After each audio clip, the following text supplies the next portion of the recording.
მოგესალმებით ბატონო ირაკლი, ძალიან მადლობა სტუმრობისთვის. მიმდინარე პროცესების შესახებ საუბრობთ დღეს. პოლიტიკური კრიზისი ნახშუდება, გრძელდება საპროტესტო აქციები, უწყვეტად 28 ნოემბრის შემდეგ და მინდა გითხრათ, როგორ ელოდებით მოვლენების განვითარებას და გამოსავლად რა გესახებათ ამ ვითარებაში. მოგესალმებით. პოლიტიკური კრიზისი, რასაც ხალხი დღევანდელ ვითარებას უწოდებს, ხელოვნურია. ეს არის ტექნოლოგია და არა ბუნებრივი კრიზისი. გამომდინარე იქიდან, რომ უცხო ქვეყნის მეხუთე კოლონა, რომელიც წლების განმავლობაში აწარმოებია ფინანსდება უცხოეთიდან, აი სწორედ ეს დღეს ამ აქციების და ამის უკან. თუმცა ისიც უნდა აღინიშნოს, რომ ამ აქციებმა მასიურობა ვერ შეიძინეს. მიყვებიან დაიწყეს აკერმანის მიხედვით, აკერმანის მეთოდოლოგიით ძალადობრივი გზით ხელისუფლების დამხობის ტექნოლოგიაა ეს. არსებობს ორი ტექნოლოგია, ერთი ჯინ შარპის, პროფესორ ჯინ შარპის, რომელიც 2003 წელს მოგვიწყვეს და მეორე გახლავთ აკერმანის უკვე ძალადობრივი გზით ხელისუფლების დამხობის ტექნოლოგია. ჩვენ ვართ აი ეს აკერმანის სცენარში, რაც გულისხმობს ხელისუფლების ჩამოშლას და მრავალი ინდიკატორი არსებობს, რომელიც განაპირობებს ხელისუფლების დამხობის ოპერაციის წარმატებას. პირველ რიგში ეს გახლავთ ეგრეთ წოდებული დუმილის სპირალი. დუმილის სპირალი ნიშნავს აქტიური უმცირესობის მიერ უმრავლესობის დადუმებას. შევხედავთ საზოგადოებაში უმრავლესობა არ დუმს და არეგუება სიყალბეს და სიცრუეს და ამ ტექნოლოგიას და არ სურს რომ მოხდეს გადატრიალება. ეს ჩაეშალათ. მეორე არის ხელისუფლების ვერტიკალის ჩამოშლა. აუცილებელი წინაპირობაა. ესეც ვერ მოახერხეს. ჩვენ ვიცით, რომ საქართველოში არის 420,000 საჯარო მოსამსახურე და განცხადება დაწერა საპროტესტო, ასე ვთქვათ, ხელმოწერა გააკეთა მხოლოდ 1300-მა დაახლოებით. მასობრიობა ასევე აუცილებელი პირობაა და მთელი ქვეყნის მოწვა, ამასაც ვერ აღწევენ. მომწია რეგიონებში ჩასვლა, აბსოლუტურად სიმშვიდეა რეგიონებში. რამდენიმე რეგიონში ვიყავი. თბილისშიც ახლა ცენტრალური უბნის და რუსთაველის გარეთ რო გახვიდეთ, ქალაქი ცხოვრობს თავისი ცხოვრებით, 1,300,000-იანი მოსახლე ყოლბატავს თბილისს და ყველა დაკავებულია თავისი საქმეებით და პირიქით წუხდება აი ამ საპროტესტო აქციებით, იმიტომ რომ გზებს კეტავენ, პარალიზებას აკეთებენ ქუჩების. ხედავთ ეს სხვადასხვა მარშებს, პროფესიების მიხედვით, ის აქციები ტარდება. ვიტყვით, რომ ეს არის არის არის. ცირერიცხოვანი არ არის ეს მარშები და ცირერიცხოვანია გარწმუნებთ. ნახეთ. ამ პროტესტანტებს ყავთ დაახლოებით 4-5,000-იანი აქტივი. ვინ შედის ამ აქტივში? ეს არის პოლიტიკური პარტიის ასე ვთქვათ აქტივისტები. აი ეს 4 პოლიტიკური პარტია რაც ყავთ, კოლექტიური ნაცები, შემდეგ არის NGO სექტორი, ჩვენ ვიცით რომ 600 NGO ღებულობს გრანტებს, უცხოურ გრანტებს და ამით ცხოვრობენ ისინი კომფორტულად, საკმაოდ მაღალი ხელფასებით, $7,000-8,000 აქვს ხელფასები და ამისთვის შამის შენარჩუნებისთვის იბრძვიან და იღებენ დავალებებს გარედან და მოტყუებული ხალხი, ხო? მოტყუებული ხალხი, ძირითადად ახალგაზრდობა, რომელთაც არც ცოდნა და გამოცდილება იმდენი არ აქვს, რომ გაიყვნენ რა ხდება სოფლიოში, რეგიონში და საქართველოში და შესაბამისად ეს არის ჯამში 4-5,000 ადამიანი. თუ დავაკვირდებით და გავაანალიზებთ ყოველდღიურად დრონების კადრებს, მათი აქციები იყო შემდეგი. ყველაზე მეტი ყავდათ პირველ დღეს, როდესაც გამოვიდა 10,000 ადამიანი. შემდეგ მეორე დღეს იყო 8, მესამე დღეს იყო 6 და იმის მერე ინარჩუნებენ დაახლოებით 4-5,000 ადამიანს. ამაზე მეტი აქციებზე არ არის ხოლმე.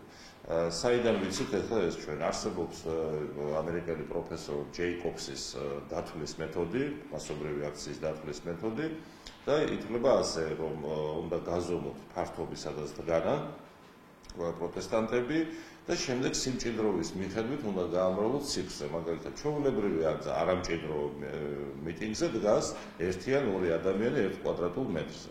პარლამენტის წინ მოედანი არის 5000 კვადრატული მეტრი.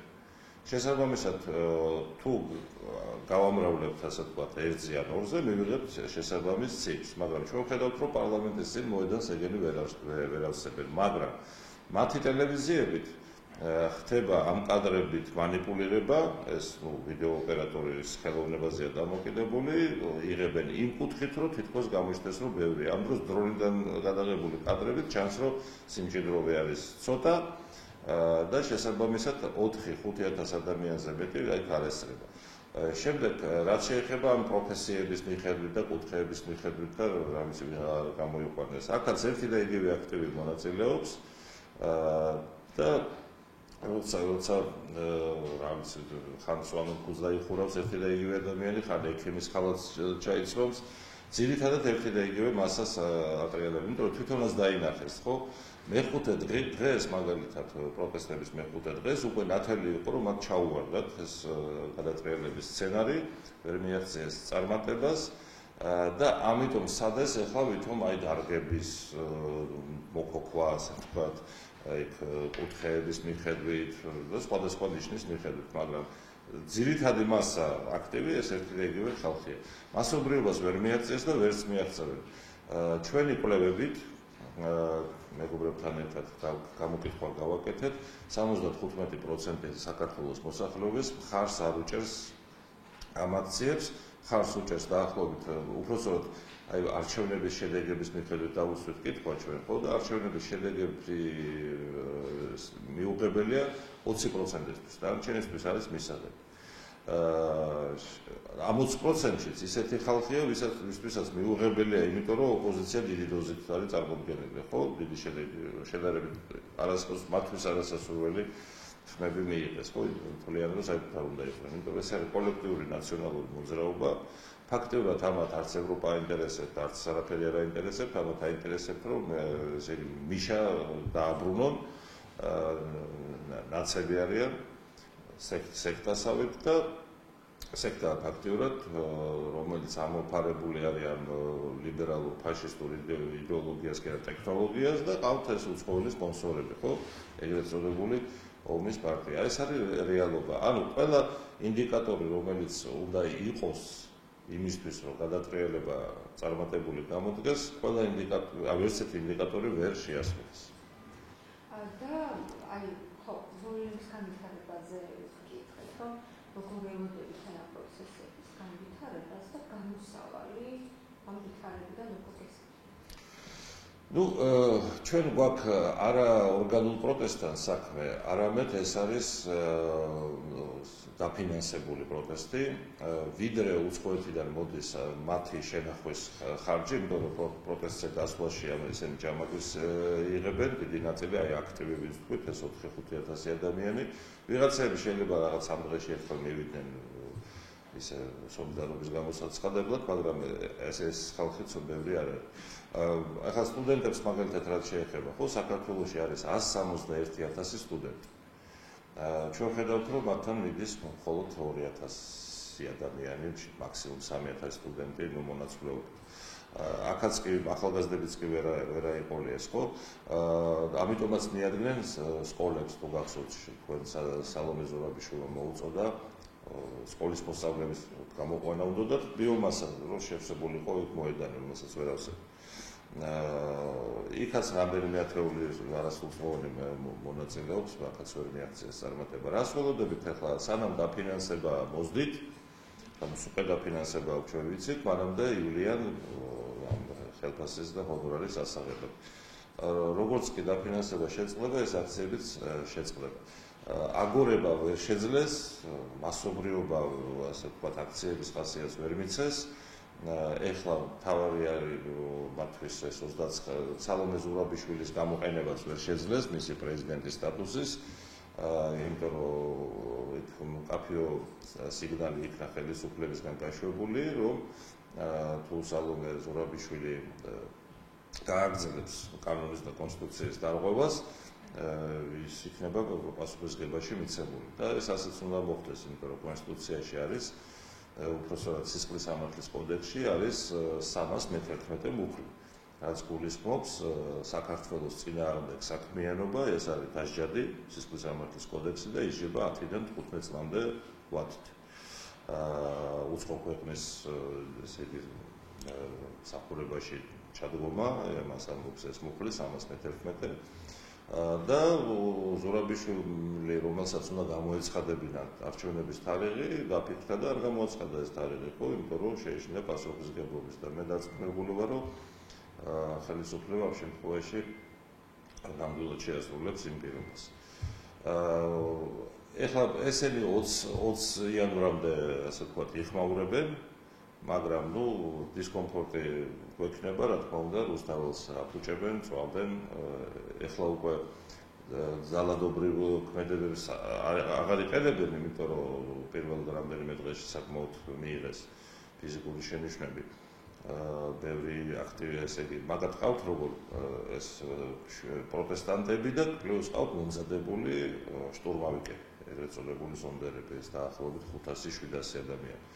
ხო, ამათგან 400-ზე მეტი უკვე დაკავებულია, ნაწილი გამოუშვეს, იდენტიფიცირებულები არიან, ნაწილი სასჯელს იხდის, ადმინისტრაციული წესით, ზოგი სისხლის სამართლის წესითაც. შესაბამისად ეს შტურმავიკები დაურბია ხელისუფლებამ, ფაქტიურად გაუნადგურა, რაღაც ნაწილი არის შერჩენილი, მაგრამ მათ ძალა აღარ აქვს. მოკლედ დასრულდა სახელმწიფო გადატრიალების მცდელობა, ამას არაფერი არ მოყვება შედეგი. ეხლა ჩვენ ვიხილავთ, ვართ იმ პროცესში, როცა აი ამ მეხუთე პოლონის პატრონები უცხოეთიდან ხო ცდილობენ საქართველოს დასაჯონ. საქართველოს და ხელისუფლება დასაჯონ იმისთვის, დაუმორჩილებლობისთვის, იმისთვის, რომ თქვეს უარი მეორე ფრონტის გახსნაზე და საქართველოს ომში ჩართვაზე, ზოგადად დაუმორჩილებლობაზე და უკვე სადამსჯელო ოპერაციებში რა ითვლება ხა ეს ფიზიკურად, ინდივიდუალურად რაღაც სანქციები შემოიღეს გარკვეულ პირებზე, ხო? შეიძლება კიდე რაღაცა გააკეთონ, მაგრამ მე მინდა რომ ხალხმა იცოდეს, არაფერი ისეთი არ იქნება ამ სანქციებში, რაც გველოდა თუ საქართველოში მოხდებოდა გადატრიალება და აუცილებლად მოხდებოდა ომში ჩართვა. რატო მინდა ვთქვა, რომ რატო მოხდებოდა ომში ჩართვა ახლა. ჩვენ ვიცით, რომ რუსეთი და ნატოს ომი მიმდინარეობს უკრაინის ტერიტორიაზე, სადაც უპირატესობა ნატოს არ აქვს. გაეჭედათ იქ სიტუაცია, ამიტომ ჭირდება დამატებითი კონფლიქტის კერები, რომ რუსების ძალები დაგსაქსონ. ასეთი კერები შეიძლება იყოს საქართველო, აზერბაიჯანი, ბალტიისპირეთი და დნესტრისპირეთი, მოლდოვა, ხო? ჩვენ უკვე ვხედავთ, რომ ბალტიისპირეთია ახლა რიგში და დნესტრისპირეთი. რადგან საქართველოში ჩაუვარდათ ეს მცდელობა, აი გამოვიდა ესტონეთის პრეზიდენტი, მას დაუსვეს კითხვა, რომ მოსახლეობაში შიშია რომ ომში ჩახვდავენ და მან ასე ვთქვა თავი იმართლა და თითქოს არ იქნება და უკვე ესტონეთში სერიოზულად აგორდა ეს ომის თემა, იმიტომ რომ ვიხდან რომ ამიტომ აქტიურობდნენ სხვათა შორის ბალტიისპირელი დეპუტატები, აქ ჩამოდიოდნენ პარლამენტარები, რაღაც პოლიტიკოსები, რომ იცოდნენ, რომ თუ საქართველოში ვერ მოხერხდებოდა ომის გაჩაღება რუსეთის წინააღმდეგ, მათ მოუწევდათ რუსეთთან სამხედრო დაპირისპირება და მათ უკვე სთხოვენ ამას, იმიტომ რომ ისინი დიდწილად გარემართვაზე არიან, შეზღუდული სუვერენიტეტი აქვთ და ეს დაუდგათ მათაც, ხო, იგივე მოლდოვას დნესტრისპირეთში შეცვალა იქნება, მაგრამ 20 იანვრის შემდეგ მე ველოდები, რომ რადიკალურად შეიცვლება სიტუაცია. აი, მან მინდოდა ზუსტად ამის დაკავშირებით მეკითხა, რომ 20 იანვრის შემდეგ ტრამპის ფაქტორი, აი, რა მომდინები გაქვთ ჩვენ ვისმენთ და ვისმენთ ხელისუფლების განცხადებებს, რომ შესაძლებელი იქნებოდა ტრამპის ადმინისტრაციის პირობებში ურთიერთობების გადატვირთვა და რამდენიმე დღის წინ გააკეთა განცხადება მომკავშირეზე და ის ამბობს, რომ ზედმეტი მოლოდინები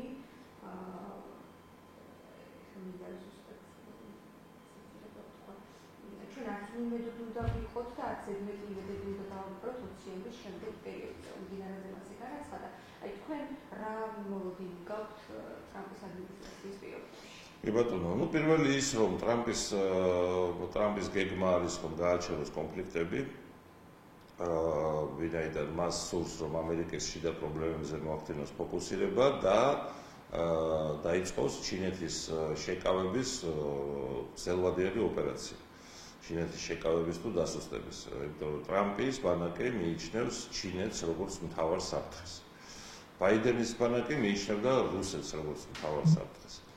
ეს არის განსხვავება. შესაბამისად, ტრამპის მცდელობები, რომ უკრაინის კონფლიქტი დასრულდეს, სავარაუდოდ იქნება წარმატებული, ალბათ გაზაფხულზე, 2025 წლის გაზაფხულზე, რაც ჩვენთვის მოხსნის ამ ომისში ჩართვის ზეწოლის საფრთხეს. ანუ აქტუალობას საქართველოს, ესე იგი, საქართველოში სიტუაციის არევა, ხელისუფლების ნებისმიერი ზეწოლილება, გადატრიალება და ესე იგი ომის კარცაცში გადასროლა ეს აქტუალობას დაკარგავს.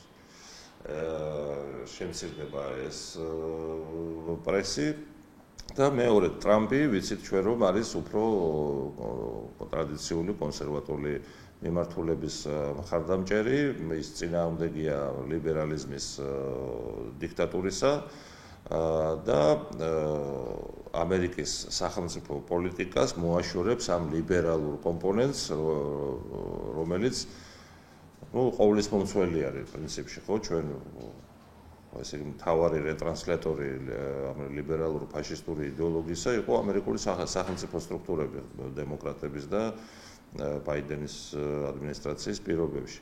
ეს სერიოზული შეღავათია, ეს უკვე აჩენს შესაძლებლობას, რომ საქართველოს და შეერთებული შტატების ურთიერთობები დაიწყოს, ასე ვთქვათ, ახალი ფურცლიდან, ახალი წესებით, პატივისცემის საფუძველზე და საქართველოს სუვერენიტეტი იქნას გათვალისწინებული გაცილებით მეტი ხარისხით, ვიდრე აქამდე იყო. ხო, ჩვენ ხო 2004 წელს, როდესაც სააკაშვილი მოიყვანეს გადატრიალების გზით, ჩვენ ვართ სრულ გარე მართვაზე. ახლა სადღაც 2019 წლიდან დაიწყო ამ ხელისუფლების მცდელობები, რომ სუვერენული ნაბიჯები გადაედგა. ხო, ჩვენ ვიცით, რომ თავს გვახვევდა მაგალითად ევროპა შარლ მიშელის შეთანხმებას, რომლის მიხედვითაც ჩვენ უნდა გადაგვეცა გარე კონტროლზე, უცხოეთის კონტროლზე სასამართლო სისტემა, პროკურატურა, იუსტიციის საბჭო, მოსამართლეების სისტემის დანიშვნის თემა და ბევრი სხვა რა. დიდი სფეროები უკვე გადაცემულია, რეალურად განათლების სფეროს უცხოეთიდან იმართება, ეკონომიკა უცხოეთიდან იმართება, მაგრამ ნაბიჯ-ნაბიჯ საქართველოს უნდა დაიბრუნოს. დღეს რაც ხდება, ეს არის ასევე ბრძოლა საქართველოს სუვერენიტეტისთვის. ჩვენ არ ვიყავით სუვერენული ქვეყანა, ვერ იღებდა საქართველოს ხელისუფლებები 2004 წლის შემდეგ დამოუკიდებელ გადაწყვეტილებებს, ეს ყველაფერი გადის, მათ შორის საკადრო დანიშვნები, მათ შორის სტრატეგიები, საქართველოს არ აქვს ეკონომიკის განვითარების გეგმა. ეს არის ნონსენსი, რომ ქვეყანას არ აქვს ეკონომიკის განვითარების გეგმა და როგორ ვითარდებით მაშინ? ვითარდებით აი ამ ვაშინგტონის კონსენსუსის პარადიგმაში და ჩვენი საქართველოს განვითარების გეგმა ეკონომიკური აქვს სოფლიო ბანკს, საერთაშორისო ფონდს და ისინი რა თქმა უნდა გავითარებენ ისე, რომ ეს ხელსაყრელი იყოს განვითარებული ქვეყნებისთვის, ანუ კოლექტიური დასავლეთისთვის. შესაბამისად ჩვენ ვაგებთ, ვაჭრობაში ვაგებთ, აკრძალული გვაქვს ინდუსტრიის განვითარება, აკრძალული გვაქვს მთელი რიგი სფეროების განვითარება. განათლების სისტემა დეგრადაციაშია, ხო, დღეს საქართველოში უმაღლესი განათლების იმიტაცია მხოლოდ და სპეციალისტებს არ უშვებთ. ხდება, ესე იგი, დაჟდამვა უნარების და მხოლოდ რაღაც ელემენტარული ჩვევების მიხედვით ახალგაზრდების, ხო, სტუდენტების. ეს ყველაფერი უნდა გადაიხედოს და მე ვფიქრობ, რომ ამის საშუალება გაჩნდება, როდესაც ტრამპი შევა, ასე ვთქვათ, თავის კადენციაში 20 იანვრიდან. თუმცა deep state, რომელიც დარჩება, აი ტრამპი აცხადებს, რომ მან deep state-ი უნდა გაანადგუროს, ხო, ვაშინგტონის ჭაობი უნდა დააშროს და ის სერიოზულ ქმედებებს აპირებს ამ მიმართულებით. აქედან გამომდინარე, ცვლილებები აშკარად იქნება, ჩვენთვის სასიკეთო ცვლილებები იქნება, შვება გვექნება. ევროპაშიც შეიცვლება ტრამპის მომენტის გამო ვითარება, იმიტომ რომ ჩვენ ახლა მიჩვეული ვართ, რომ ფონ დერ ლაიენია და შარლ მიშელი იქ ევროპის მთავარი ჩინოვნიკები და ლიდერები, მაგრამ რეალურად არის ვიქტორ ორბანი, რომელსაც კარგი ურთიერთობა აქვს საქართველოსთან. და ეს უფრო გაძლიერდება. აი ახლა ელონ მასკმა მოწოდება გააკეთა ფაქტურად გერმანიაში ალტერნატივა გერმანიისთვის პარტიის სასარგებლოდ, რომლის რეიტინგმა 3%-ით მოიმატა მარტო ილონ მასკის ერთი tweet-ით. საინტერესო პროცესები გველოდება, მთავარია რომ ჩვენ აქ სტაბილურობა შევინარჩუნოთ და ჩემი აზრით ფონს უკვე გასულები ვართ თითქმის. უბრალოდ აი 20-მდე კიდე იქნება турბულენტობა, ამასაც უნდა მოთმინებით შევეგებოთ და შემდეგ უკვე დაიწყება ახალი კონფიგურაციების დალაგება ჩვენს რეგიონშიც და მსოფლიოშიც.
ბოლო 34 წლის ანალიზი გვაძლევს საშუალებას ვთქვათ ის, რომ დასავლეთი არ არის დაინტერესებული მოგვარდეს კონფლიქტების სამხრეთ კავკასიის რეგიონში.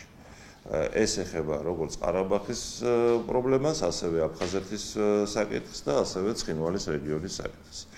არასდროს არაფერი არ გაუკეთებია დასავლეთს იმ მიმართულებით, რომ ეს კონფლიქტების მოგვარება დაძაბულიყო. თუმცა მაგალითად 90-იან წლებში ამის სრული საშუალება ჰქონდა დასავლეთს, იმიტომ რომ რუსეთის მაშინდელი ხელისუფლება პირდაპირ ემორჩილებოდა მათ კმაყოფაზე იყო ფინანსურად და ეკონომიკურად, მაგრამ ასეთი მცდელობები ჩვენ არ გვახსოვს. შესაბამისად, დასავლეთის პოლიტიკა ეყრდნობა არსებული კონფლიქტების შენარჩუნებას და აქედან გამომდინარე აგებენ ისინი თავიანთ სქემებს. და ეს მიკრომენეჯმენტშიც გამოიხატება, მაგალითად სოხუმში მოქმედებს 10 საერთაშორისო ფონდის ოფისი, რომლებიც დაახლოებით $7 მილიონი გრანტებს გასცემენ ადგილობრივ, ასე ვთქვათ, კონტრაგენტებზე და განსაკუთრებით აფინანსებენ ყველაზე ანტიქართულ ელემენტებს აფხაზეთში, გუდაუთაში, ბიჭვინთაში, ვეტერანთა კავშირებს და ასე შემდეგ. ხო, ანუ ისეთ ძალებს, ვინც ყველაზე კატეგორიულად წინააღმდეგია, რომ საქართველოსთან არათუ შერიგება, არამედ რამე დიალოგი დაიწყოს. ეს რა თქმა უნდა, კითხვებს კი არ აჩენს, უკვე დიაგნოზია. შესაბამისად, იგივე ეხება სომხეთს და აზერბაიჯანს, აი რუსეთი არ შეუშელა ხელი ყარაბაღის პრობლემის მოგვარებას.